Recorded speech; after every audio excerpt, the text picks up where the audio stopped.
ലോകത്തിലെ എല്ലാ ഫേസ്ബുക്ക് ഉപഭോക്താക്കളുടെയും അക്കൗണ്ടിലെ ഫ്രണ്ട് ലിസ്റ്റിൽ നിന്നും മുഴുവൻ പേരെയും നീക്കം ചെയ്യാൻ സക്കർബർഗ് ആലോചിച്ചിരുന്നുവെന്ന് റിപ്പോർട്ട്.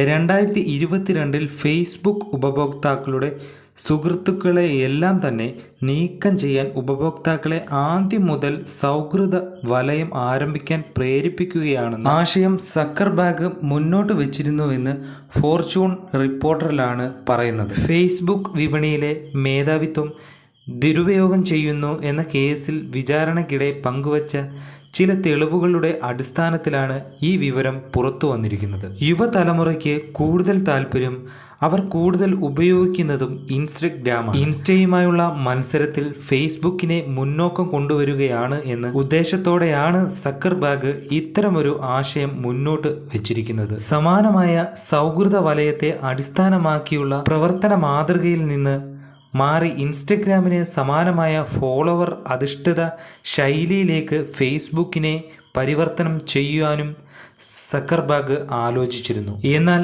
ഫേസ്ബുക്കിൻ്റെ ചുമതലയുണ്ടായിരുന്ന ടോണി ആലിസൺ ഉൾപ്പെടെയുള്ള ഈ നിർദ്ദേശത്തെ അനുകൂലിക്കാതെ വന്നതോടെയാണ് ഈ ആശയം നടപ്പിലാകാതെ പോയിരുന്നത്. ഡിജിറ്റൽ ലോകത്തെ ഫേസ്ബുക്കിൻ്റെ മേധാവിത്വം നിലനിർത്താൻ കമ്പനി ശ്രമിക്കുന്നുവെന്നതിൻ്റെ തെളിവാണ് സക്കർബർഗിൻ്റെ ഈ മെയിൽ സന്ദേശങ്ങൾ വിലയിരുത്തപ്പെടുന്നത്. വളർന്നു വന്ന വാട്സാപ്പ്, ഇൻസ്റ്റഗ്രാം എന്നീ പ്ലാറ്റ്ഫോമുകളെ